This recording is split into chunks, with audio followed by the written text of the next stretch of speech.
Hello students, कैसे हैं आप सब? आशा करती हूँ आप सब बहुत अच्छे होंगे। तो आइए शुरू करते हैं हमारी आज की क्लास। अध्याय 5 जैव प्रक्रम, और इसमें आज हम पढ़ रहे हैं पादपों में परिवहन। तो स्टूडेंट्स, हमने अपनी पिछली क्लास में मानव में परिवहन के बारे में सीखा। मानव में परिवहन यानी कि जो मल्टीसेलुलर ऑर्गेनिजम्स हैं उनमें बहुत सारी सेल्स होती हैं और हर एक सेल तक खाना और ऑक्सीजन को पहुंचाने के लिए एक प्रॉपर सिस्टम रहता है, यानी कि वहां पर रहता है एक पंप। अगर ये पंप नहीं हो तो जो फ्लो ऑफ ब्लड है, यानी कि जो रुधिर है, वो सब जगह घूमकर, हर एक सेल के अंदर घूमकर खाना और ऑक्सीजन नहीं पहुंचा पाएगा। यानी कि जो हृदय है वो कितना इंपॉर्टेंट है परिवहन में। अब यहाँ पर हम आज की क्लास में जानेंगे कि जो प्लांट्स होते हैं पादप, उनमें कैसे परिवहन होता है। अब परिवहन की ज़रूरत क्या है, पहले ये जान लेते हैं। जो प्लांट्स हैं, आप जानते हैं कि वो ऑटोट्रॉफ्स हैं, यानी कि स्वपोषी, अपना भोजन खुद बनाते हैं। तो पौधे, प्लांट्स, जो ट्रीज हैं, वो क्लोरोफिल की प्रेजेंस में, सनलाइट की प्रेजेंस में, जो प्लांट्स हैं उनके पास क्लोरोफिल होता है, उसकी वजह से इनकी लीव्स जो हैं वो ग्रीन रहती हैं। अब सनलाइट की प्रेजेंस में जो क्लोरोफिल है उसकी वजह से ये खाना बन पा रहा होता है। होता क्या है, एक बार देख लेते हैं बच्चों। Carbon dioxide, water, carbon dioxide में पानी मिलकर के सनलाइट और क्लोरोफिल की प्रेजेंस में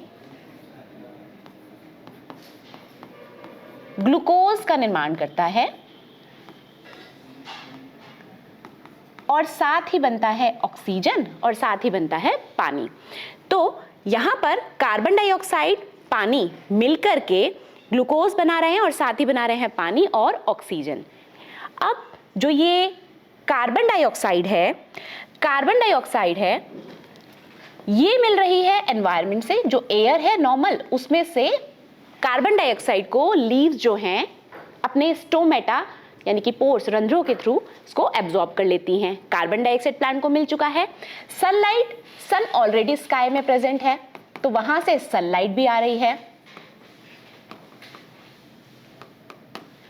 अब यहां लीव्स में, यानी कि किचन ऑफ द प्लांट्स में, ग्लूकोज का फॉर्मेशन हो रहा है, खाना बन पा रहा है।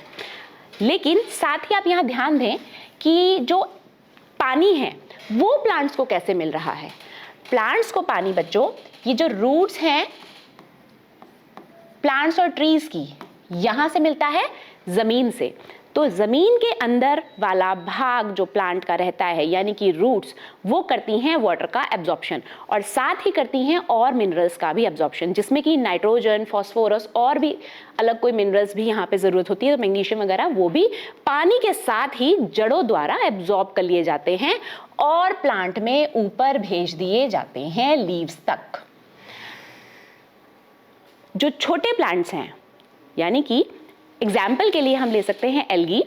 छोटे प्लांट्स में यही जो क्रिया है ट्रांसपोर्टेशन की, ये जो प्रक्रिया है ट्रांसपोर्टेशन की, ये नॉर्मल डिफ्यूजन के थ्रू हो सकती है, क्योंकि छोटी सेल है, छोटा प्लांट है, तो इतनी दिक्कत नहीं रहती है कि पानी आया और डिफ्यूज करके सीधा सेल के अंदर चला गया और वहां पर जब जरूरत पड़ रही है पानी की, तो वो पानी खाना बनाने में, प्रकाश संश्लेषण की क्रिया में इस्तेमाल हो रहा है। लेकिन जहां पर बड़े प्लांट्स हैं, यानी कि ऊंचे प्लांट्स हैं, तो जड़ों और पत्तियों के बीच में काफी डिस्टेंस रहता है। तो इस दूरी को तय करने के लिए, यानी कि जड़ों से पानी ऊपर लीव्स तक पहुंचाने के लिए यहां पर एक प्रॉपर सिस्टम की जरूरत पड़ती है, प्रॉपर चैनल की जरूरत पड़ती है। अब इसके साथ ही फोटोसिंथेसिस के बाद जो ये ग्लूकोज बन रहा है बच्चों, ये ग्लूकोज भी ट्री के, पौधे के, क्या बोलेंगे, पेड़ के और पौधे के और बाकी भागों तक भी पहुंचाया जाता है। यानी कि जो सोर्स ऑफ एनर्जी बन रहा है, यानी कि जो फूड का प्रोडक्शन हो रहा है after the process of photosynthesis, उसको और बाकी भागों तक भी पहुंचाया जाना होता है, क्योंकि सारे ही भागों को जरूरत है एनर्जी की, तो उसके लिए भी एक प्रॉपर चैनल होता है। अब जो ये ट्रांसपोर्टेशन की क्रिया है, यानी कि यहां पर ट्रांसपोर्टेशन दो चीजों का हो रहा है, पानी और जो फूड तैयार किया गया है उसका। तो यानी कि पानी जो है वो नीचे से ऊपर पत्तियों तक ले जाया जाना है और साथ ही जो पत्तियों में ऊपर खाना बन रहा है उसको और बाकी भागों तक भेजा जाना है। इसके लिए प्रॉपर एक कंडक्टिव टिश्यू है प्लांट्स के अंदर जो कि है फ्लोएम एंड जाइलम। तो ये जाइलम एंड फ्लोएम क्या है बच्चों, आइए देखते हैं। अब इस चित्र को आप ध्यान से देखें, यहां पर जड़ें, तना और ऊपर पत्तियां आप देख सकते हैं। तो हमने कहा कि नीचे से पानी को पत्तियों तक ऊपर भेजा जाता है। तो यानी कि पानी जो है वो नीचे से ऊपर की तरफ जा रहा है। ऐसा नहीं है कि ऊपर कहीं पर पानी है तो वो नीचे भी लाया जाए। पानी को नीचे से ऊपर ले जाने का काम कर रहे हैं यहाँ पर जाइलम।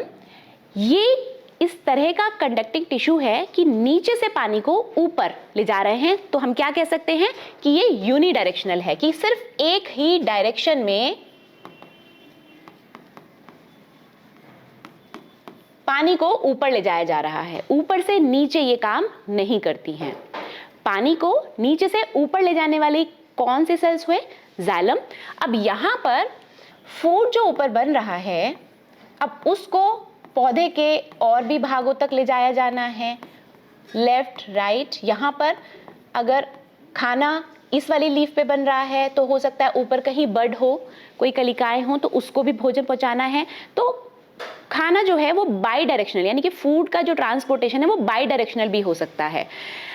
तो यहाँ पर जो सेल्स हैं जो कि काम कर रही हैं इसके लिए, फ्लोएम, वो बाई डायरेक्शनल रहती हैं कि दोनों ही डायरेक्शंस में खाने को ट्रांसपोर्ट किया जा सकता है इनके थ्रू।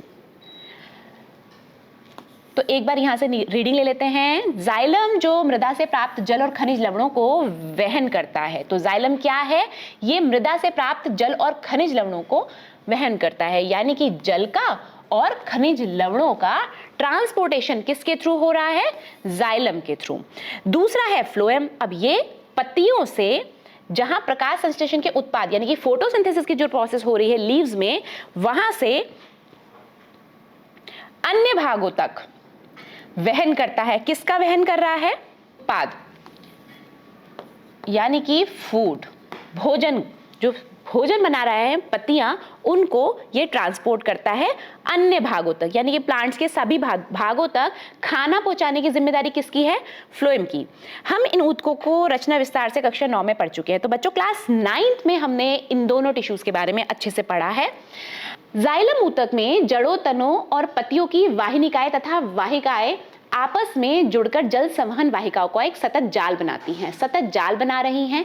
जाइलम जो ऊतक है, यानी कि जो जाइलम टिश्यू है, टिश्यू क्या होता है बच्चों, आप क्लास 9 में पढ़ के आए हैं कि ग्रुप ऑफ सिमिलर सेल्स जो है, यानी कि एक जैसी जो सेल्स हैं, जब वो ग्रुप में काम करती हैं तो उन्हें टिश्यू कहते हैं, यानी कि ऊतक कहते हैं। तो जो जाइलम ऊतक है यहाँ पर, ये कहाँ कहाँ प्रेजेंट है, ये जड़ों में होगा, क्योंकि जड़ों से ही ये काम करना स्टार्ट कर रहा है। जड़ों से पानी को अब्सॉर्ब करके ऊपर स्टेम तक लेके जा रहा है और स्टेम के बाद पत्तियों तक, तनों और पत्तियों तक जा रहा है। तो ये टिश्यू इन सभी पार्ट्स में प्रेजेंट है। वाहिनिकाएं, यानी कि जो इनके स्मॉल सेल्स है, यानी कि जो टिश्यू है, तो इसी में जो वाहिनिकाएं और वाहिकाएं हैं, तो ये दो सेल्स हैं। हमने अभी बताया कि जो टिश्यू है वो ग्रुप ऑफ सेल्स होता है, यानी कि ग्रुप में जब सेल्स प्रेजेंट है तो यहाँ पे कौन सी सेल है, वाहिनिकाएं और वाहिकाएं। ये दो तरह की सेल इस जाइलम टिश्यू में रहती हैं, आपस में जुड़कर जल संवहन वाहिकाओं का एक सतत जाल बनाती हैं। तो ये आपस में वाहिनिकाएं और वाहिकाएं आपस में जुड़ करके एक नेट जैसा स्ट्रक्चर बना लेती हैं, एक पूरा पैसेज तैयार करती हैं, एक पूरा चैनल, रास्ता तैयार करती हैं, जो पादप के सभी भागों से संबंध होता है। अब जो प्लांट है वो जड़ में ये वाली सेल्स का होना बहुत ज़रूरी है, फिर उसके बाद स्टेम में होना ज़रूरी है, फिर लीफ तक ये जाना ज़रूरी है, क्योंकि पानी का जो ट्रांसपोर्टेशन है, पानी को जो पहुंचाना है, इन सभी भागों तक पहुंचाना है। तो पूरे प्लांट के अंदर ये पूरा सतत जाल बना लेती हैं, जो पादप के सभी भागों से संबंध होता है। जड़ों की कोशिकाएं मृदा के संपर्क में हैं तथा वे सक्रिय रूप से आयन प्राप्त करती है। अब जो जड़ें हैं वो किसके कांटेक्ट में हैं, या हम ये भी कह सकते हैं कि पौधे का वो कौन सा भाग है जो मिट्टी के संपर्क में रहता है, तो वो जड़ें हैं। तो जड़ें मिट्टी के संपर्क में, मृदा के संपर्क में रहती हैं और सक्रिय रूप से आयन प्राप्त करती हैं। तो जो भी मिनरल्स हैं वो सारे एब्जॉर्ब अगर प्लांट में हो पा रहे हैं तो कहाँ से हो रहे हैं? रूट से। यह जड़ और मृदा के मध्य आयन सांद्रण में एक अंतर उत्पन्न करता है। अब ये समझ लेते हैं बच्चों एक बारी, जड़ और मृदा के मध्य आयन सांद्रण में एक अंतर उत्पन्न करता है। देखिए, जो रूट्स हैं वहां पर सॉइल के अंदर ज्यादा मिनरल्स प्रेजेंट हैं। अब जो रूट्स हैं उनमें उतने मिनरल्स प्रेजेंट नहीं हैं। तो यहाँ पे क्या हुआ? दो तरह की कॉन्सेंट्रेशन हुई, सांद्रता दो तरह की हुई कि सॉइल के अंदर मिनरल्स ज्यादा हैं बट रूट के अंदर मिनरल्स कम हैं। तब जब ये स्थिति होती है तो जो मिनरल्स हैं वो हाई कॉन्सेंट्रेशन से लो कॉन्सेंट्रेशन की तरफ मूव करते हैं, यानी कि जहां पर मिनरल ज्यादा होंगे वो अपने से कम की तरफ मूव करेंगे, उनकी मूवमेंट अपने से कम की तरफ होगी। तो जड़ों में जब ये कॉन्सेंट्रेशन लो है और सॉइल में ज्यादा है तो ये कॉन्सेंट्रेशन ग्रेडियंट क्रिएट करता है, यानी कि आयन जो सांद्रण है उसमें एक डिफरेंस क्रिएट करता है, अंतर उत्पन्न करता है, यानी कि कॉन्सेंट्रेशन में फर्क आ रहा है, सॉइल में ज्यादा और रूट्स में कम। तो उसकी वजह से ही ये मूवमेंट होती है। इस अंतर को समाप्त करने के लिए मृदा से जल जड़ में प्रवेश कर जाता है। अब क्या होगा? कंसंट्रेशन ग्रेडियंट क्रिएट हुआ तो मूवमेंट हुई। अब जो मूवमेंट हो रही है तो उसी की वजह से जो रूट्स हैं वो इजीली मिनरल्स को पानी के साथ ही एब्जॉर्ब कर लेते हैं। जल अनवरत गति से जड़ के जाइलम में जाता है और जल के स्तंभ का निर्माण करता है जो लगातार ऊपर की ओर धकेला जाता है। तो यहाँ पे जो रूट्स हैं, हम ये कह सकते हैं कि रूट से यहाँ पानी एब्जॉर्ब हो रहा है। मान लीजिए ये स्टेम है और यहाँ पे ऊपर लीव्स हैं, तो यहाँ से कॉन्सेंट्रेशन ग्रेडियंट क्रिएट होने की वजह से पानी जो है वो मिनरल्स को भी अपने साथ एब्जॉर्ब करके ऊपर रूट्स में चला जाता है और एक पूरा का पूरा स्तंभ जैसा बन जाता है। जो हम आमतौर पर पादपों की ऊंचाई देखते हैं, यह दाब जल को वहां तक पहुंचाने के लिए स्वयं में पर्याप्त नहीं है। अब सोचने वाली बात यह है कि बहुत बड़े ट्रीज, जो ऊंचे ऊंचे लंबे लंबे ट्रीज हैं, नीचे से पानी सोचिए ऊपर लीव्स तक इतनी ऊंचाई तक कैसे जा रहा है। एक तो ये बात हुई कि जो रूट्स हैं उनमें कॉन्सेंट्रेशन ग्रेडियंट क्रिएट हुआ तो उसकी वजह से यहाँ रूट से पानी यहाँ तक तो आ गया, लेकिन जो ऊंचे पेड़ हैं उनमें क्या इतनी इजीली ये पानी इतनी ऊंचाई तक जा पाएगा? तो वो कैसे हो पाता है, आइए समझते हैं। इनमें होता क्या है बच्चों कि जो लीव्स हैं उसमें खाना जब बना तो बना है ग्लूकोज। ग्लूकोज बनने के साथ ही यहाँ पे पानी रहता है, पानी भी बनता है और बनती है ऑक्सीजन। तो जो ऑक्सीजन है वो आपको पता है कि वो स्टोमेटा से रिलीज कर दी जाती है एटमॉस्फेयर में। ऑक्सीजन रिलीज हो गई। अब जो ग्लूकोज है वो यहाँ लीव से ट्रांसपोर्ट करा जाएगा, वो हम आगे पढ़ेंगे। अब जो ये पानी है, इस पानी को लीव्स में ही जो स्टोमेटा प्रेजेंट है उससे भी रिलीज कर दिया जाता है। तो जो स्टोमेटल पोर्स है वहां पे अगर पानी प्रेजेंट है तब क्या होगा? सनलाइट की प्रेजेंस में इवेपोरेशन की प्रोसेस होगी, पानी ऊपर उड़ जाएगा, यानी कि यहां से पानी का लगातार लॉस होते रहता है। अब जो ये पानी का लॉस होते रहता है, इससे क्या होगा कि यहाँ पे लीव्स पे पानी प्रेजेंट है, ये पानी उड़ गया। तो जैसे ही ये पानी ऊपर इवेपोरेट हो रहा है, उड़ रहा है, उस स्थिति में क्या होगा कि नीचे जो पानी यहाँ तक रुका हुआ है वो एक सक्शन प्रेशर की वजह से ऊपर पहुंचेगा। ये बिल्कुल ऐसे ही काम करता है कि जैसे आप स्ट्रॉ से पानी पीने की कोशिश करते हो तो ऊपर पानी है, आप उसको ऊपर और खींचेंगे तो ये नीचे वाला पानी ऊपर की ओर आता है। तो सक्शन प्रेशर यहाँ पर काम करता है, जिससे कि जो ऊंचे ऊंचे पेड़ हैं, नीचे रूट कितनी नीचे हैं और लीव्स कितनी ऊपर हैं, तो ये पानी नीचे से ऊपर कैसे जा रहा है, ये जो यहाँ पे वाटर का लॉस हो रहा है, लीव्स में वाटर का जो लॉस हो रहा है, इसे बोला जाता है ट्रांसपिरेशन। तो ये ट्रांसपिरेशन की प्रोसेस के थ्रू एक सक्शन प्रेशर क्रिएट करता है, जिसकी वजह से लगातार ये नीचे जड़ों से पानी इतनी ऊंचाई तक पहुंच पा रहा होता है। तो ट्रांसपिरेशन की प्रोसेस अगर हम ऐसे देखें तो वाटर लॉस हो रहा है, तो यानी कि ये तो अच्छी बात नहीं है। पानी का लॉस क्यों करना? क्योंकि लगातार फोटोसिंथेसिस की प्रोसेस में पानी तो चाहिए, तो फिर क्यों पानी का लॉस हो रहा है, ऐसा पूछा जा सकता है आपसे। तो ये जरूरी है क्योंकि तभी नीचे वाला पानी ऊपर की ओर बढ़ता है।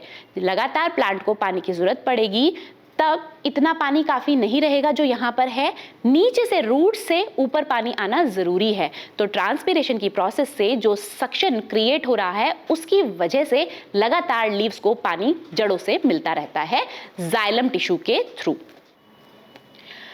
आगे बढ़ते हैं, भोजन तथा दूसरे पदार्थों का स्थानांतरण। अब पानी का जो परिवहन है, जल का परिवहन, वो हमने सीखा कि जाइलम टिश्यू की वजह से होता है। अब हम बढ़ते हैं आगे कि जो ऊपर लीव्स पे खाना बन रहा है, इसको पौधे के बाकी भागों तक कैसे पहुंचाया जा रहा है। उपापचयी क्रियाओं के उत्पाद, विशेष रूप से प्रकाश संश्लेषण जो पत्तियों में होता है तथा पादप के अन्य भागों में कैसे भेजे जाते हैं, ये देखेंगे। प्रकाश संश्लेषण के विलेय उत्पादों का वहन स्थानांतरण कहलाता है। तो यहाँ पर एक टर्म दी गई है बच्चों, ये लगातार पूछा जाता है स्थानांतरण, क्योंकि यहाँ पर आपको परिवहन के बारे में पढ़ाया जा रहा है। लेकिन समझने वाली बात यह है कि जब जल का परिवहन हो रहा है, जल को इधर से उधर भेजा जा रहा है, ट्रांसपोर्ट हो रहा है, तो वो ट्रांसपोर्टेशन यानी कि परिवहन कहला रहा है। लेकिन ये जो टर्म यहाँ आई है स्थानांतरण, ये स्पेसिफिकली फूड के लिए यूज हो रही है कि जो प्रकाश संश्लेषण का उत्पाद है, यानी कि जो ग्लूकोज है, जब उसको एक जगह से दूसरी जगह ट्रांसफर किया जा रहा है, भेजा जा रहा है, तब उस प्रोसेस को कहते हैं स्थानांतरण। यह संवहन ऊतक के फ्लोएम, ये कैसे होता है बच्चों? फ्लोएम से होता है। प्रकाश संश्लेषण के उत्पादों के अलावा फ्लोएम अमीनो अम्ल तथा अन्य पदार्थों का परिवहन भी करता है। ये विशेष रूप से जड़ के भंडारण अंगों, फलों, बीजों तथा वृद्धि वाले अंगों में ले जाए जाते हैं। भोजन तथा अन्य पदार्थों का स्थानांतरण संलग्न साथी कोशिका की सहायता से चालनी नलिका में ऊपरमुखी तथा अधोन्मुखी दोनों दिशाओं में होता है। तो इसको ऐसे समझते हैं कि जो लीव्स हैं वहां से लेकर के बाकी सारे प्लांट के पार्ट्स तक ये फ्लोएम टिश्यू रहता है। अब हो सकता है कि किसी लीफ में ये फ्लोएम टिश्यू है, अब वहां से खाना जो बना है वो या तो ऊपर भेजा जाए या फिर नीचे भेजा जाए, क्योंकि रूट्स में भी खाना भेजा जाना जरूरी है, क्योंकि लगातार वहां भी काम चल रहा है, वो भी काम कर रही हैं, लगातार ग्रो करती हैं, और पानी को ऊपर भेजने का जो काम है यानी कि एब्जॉर्प्शन ऑफ वाटर और मिनरल का जो काम है वो रूट्स प्रॉपर वे में करती हैं, तो उनको भी लगातार ऊर्जा की जरूरत पड़ती है। पौधे के और भागों को, बीजों को, फूलों को और तनों को और पत्तियों को, जो छोटी लीव्स हो सकती हैं उनको, बर्ड्स जो है नए फूल खिलने वाले हैं उनको, तो सभी जगह पर पौधे के यानी कि सारे ही भागों में जरूरत पड़ती है प्रकाश संश्लेषण से तैयार किए गए फूड की। तो वो भेजा जा रहा है फ्लोएम टिश्यू के थ्रू। अब फ्लोएम टिश्यू में भी कुछ सेल्स हैं स्पेसिफिक जो ये काम लगातार कर रही हैं। तो हमें क्या पता चला, जो फ्लोएम टिश्यू है वो बाई डायरेक्शनल काम करता है, यानी कि नीचे से ऊपर और ऊपर से नीचे, क्योंकि खाना तो कहीं भी भेजने की जरूरत पड़ सकती है। अब जाइलम टिश्यू और फ्लोएम टिश्यू के बीच में हम एक बार डिफरेंस देख लेते हैं कि जो जाइलम टिश्यू है वो क्या कर रहा है। जाइलम टिश्यू आपको पता है कि पानी का ट्रांसपोर्टेशन कर रहा है, यानी कि पानी को एक जगह से दूसरी जगह पहुंचाने का काम करता है, जल का संवहन कर रहा है। अब जो फ्लोएम टिश्यू है वो क्या करता है, वो फूड को एक जगह से दूसरी जगह भेजा जाता है। अब जो फ्लोएम टिश्यू है जब वो फूड को एक से दूसरी जगह पर भेज रहा है तो इस क्रिया को क्या कह रहे हैं, इसे कह रहे हैं स्थानांतरण यानी कि ट्रांसलोकेशन। खाने को एक जगह से दूसरी जगह ट्रांसफर करने की जो ये प्रोसेस है इसे कहते हैं स्थानांतरण यानी कि ट्रांसलोकेशन। जाइलम और फ्लोएम टिश्यू में क्या और भी कोई अंतर है? जी हाँ बच्चों, अंतर है। जो जाइलम की सेल्स हैं वो most of the time dead cells होती हैं यानी कि मृत कोशिकाएं होती हैं, लेकिन जो फ्लोएम है वो जीवित कोशिकाएं होती हैं। अब एक और अंतर है जिसकी बात हमने अभी की। जाइलम टिश्यू जो है वो वन वे काम करता है यानी कि यूनिडायरेक्शनल होता है, लेकिन जो फ्लोएम टिश्यू है वो बाई डायरेक्शनल काम करता है, वो दोनों दिशाओं में काम करता है, नीचे से ऊपर और ऊपर से नीचे।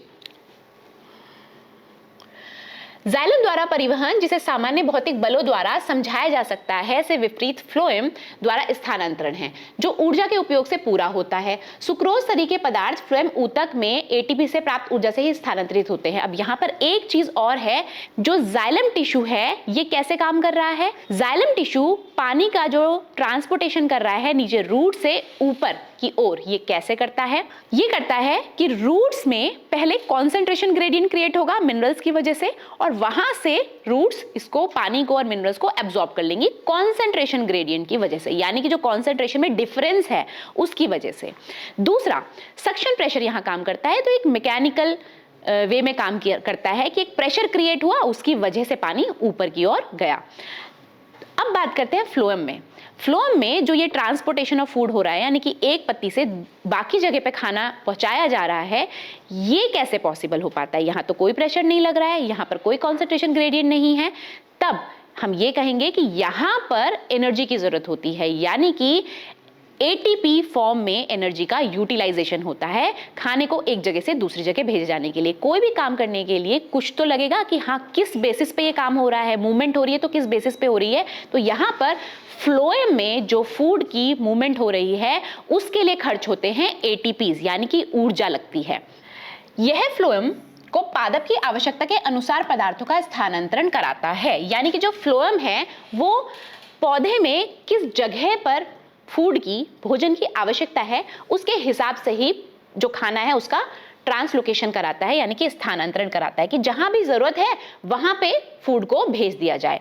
अब जैसे कि जड़वत तने के ऊतकों में जो भंडारित शर्करा है, यानी कि जो स्टोर्ड फूड है, वो भेजा जा रहा होता है कलिकाओं में, यानी कि बर्ड्स में, क्योंकि लीव्स तो ऊपर नहीं है तो उनको लेकिन लगातार नई लीव्स बनाने के लिए जरूरत पड़ेगी एनर्जी की। तो वो एनर्जी भंडारित शर्करा जो कि जड़ों में और तनों में पहले से भंडारित है, स्टोर्ड है, वो वहां तक पहुंचा दी जाती है।